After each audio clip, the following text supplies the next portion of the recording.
ஆச்சி மசாலா. எந்த சமையலும் ருசி தேடும் ரகசியம். 20 ரூபாய். வணக்கம். செய்திச் சுருக்கம். 10ஆம் வகுப்பு பொதுத் தேர்வு அரசு பள்ளி மாணவர்கள் அசத்தல். தமிழகத்தில் 10ஆம் வகுப்பு ரிசல்ட் இன்று வெளியானது. பள்ளிக்கல்வி அமைச்சர் ராஜ்மோகன் வெளியிட்டார். ஒட்டுமொத்தமாக 8,21,105 மாணவர்கள் தேர்ச்சி பெற்றிருக்கிறார்கள். 94.31% தேர்ச்சி சதவீதம் உள்ளது. வழக்கம் போல் மாணவர்களை விட மாணவிகளே அதிக அளவில் தேர்ச்சி பெற்றுள்ளனர். மாணவர்கள் 92.15%, மாணவிகள் 96.47% தேர்ச்சி பெற்றுள்ளனர். மாவட்ட வாரியான தேர்ச்சி விகிதத்தில் 97.57%, புதுக்கோட்டை முதலிடமும் 97.54%, சிவகங்கை இரண்டாவது இடமும் பிடித்துள்ளன. அதற்கு அடுத்தபடியாக 97.41% தஞ்சாவூர், 97.31% திருச்சி, 97.30% கன்னியாகுமரி உள்ளது. 1931 அரசு பள்ளிகளில் படித்த மாணவர்கள் 100% தேர்ச்சி பெற்று அசத்தியுள்ளனர். அரசு பள்ளிகள் தேர்ச்சி விகிதம் 91.86% உள்ளது. 100% தேர்ச்சி பெற்ற பள்ளிகளின் எண்ணிக்கை 5171 உள்ளது.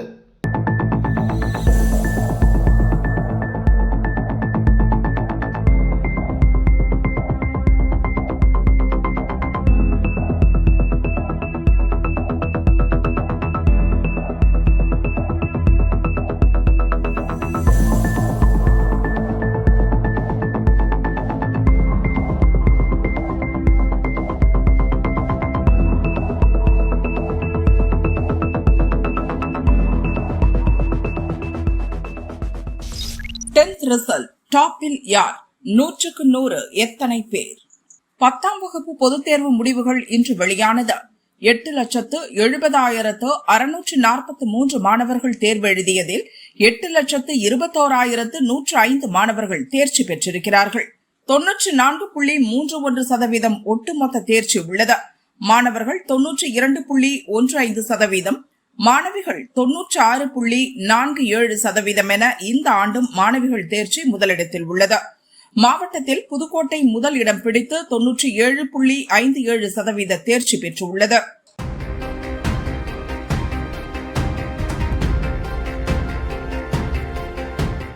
பாடவாரியான தேர்ச்சி விகிதத்தில் ஆங்கிலம் முதலிடம் பெற்றுள்ளது. ஆங்கிலத்தில் தேர்ச்சி 99.44% உள்ளது.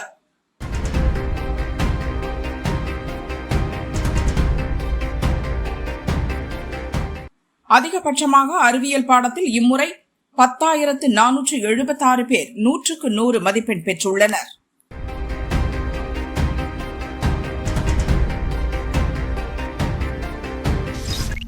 நண்பரே வருக, நெகிழ்ந்து வரவேற்ற மெலோனி. 5 நாடுகளுக்கு பிரதமர் மோடி அரசுமுறை பயணம் மேற்கொண்டுள்ளார். பயணத்தின் இறுதிக்கட்டமாக இத்தாலி சென்றுள்ளார். ரோம் ஏர்போர்ட்டில் இத்தாலி துணை பிரதமர் ஆண்டோனியோ தஜானி வரவேற்றார். இத்தாலி நடன கலைஞர்கள் இந்திய கலாச்சார நடனங்கள் மற்றும் இசை நிகழ்ச்சி நடத்தி சிறப்பான வரவேற்பு அளித்தனர். அங்கு வசிக்கும் இந்திய வம்சாவளியினரை சந்தித்து பிரதமர் மோடி கலந்துரையாடினார். அவர்கள் பூங்கொத்து வழங்கி அன்பை வெளிப்படுத்தினர்.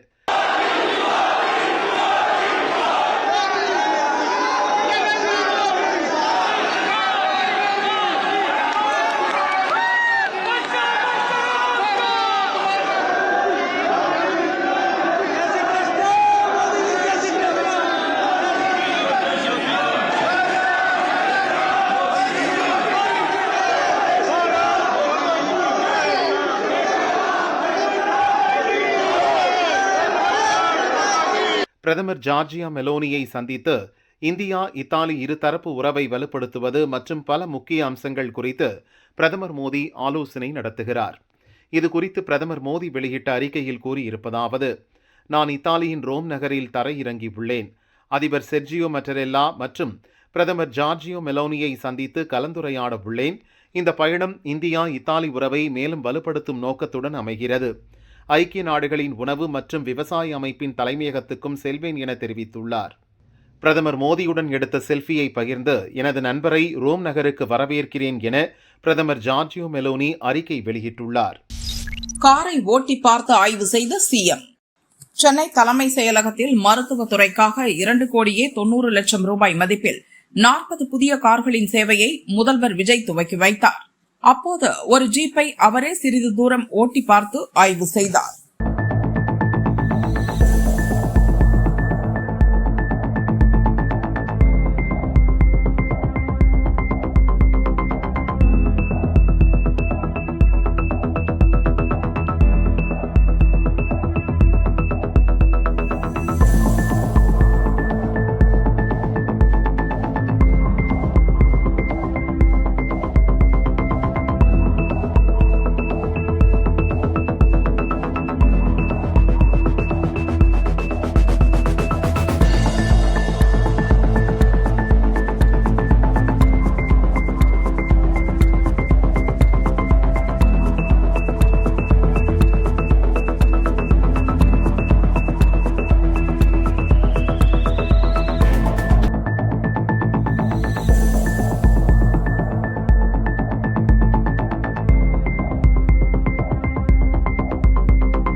புதுச்சேரியில் எம்எல்ஏக்கள் பதவியேற்பு.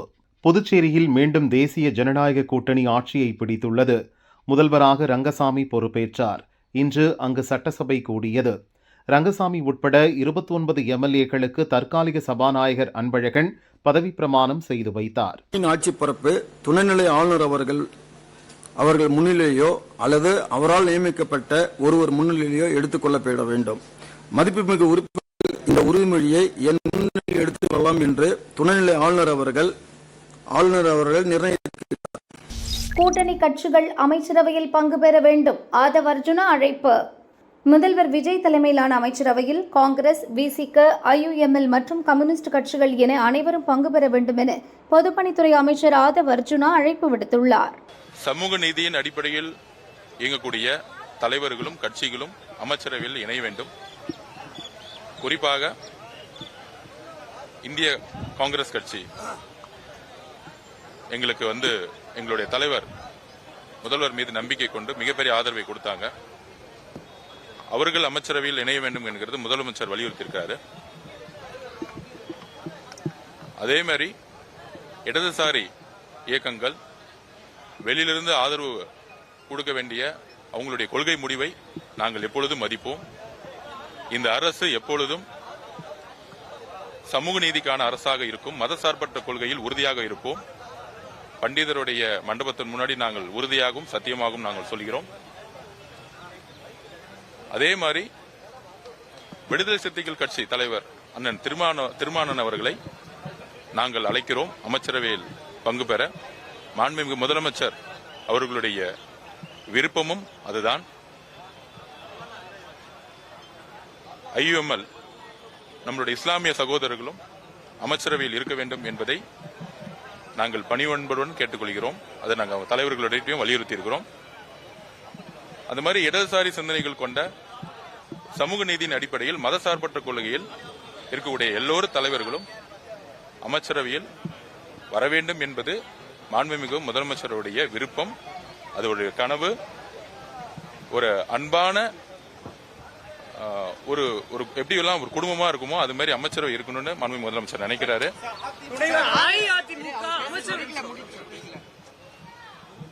அதனால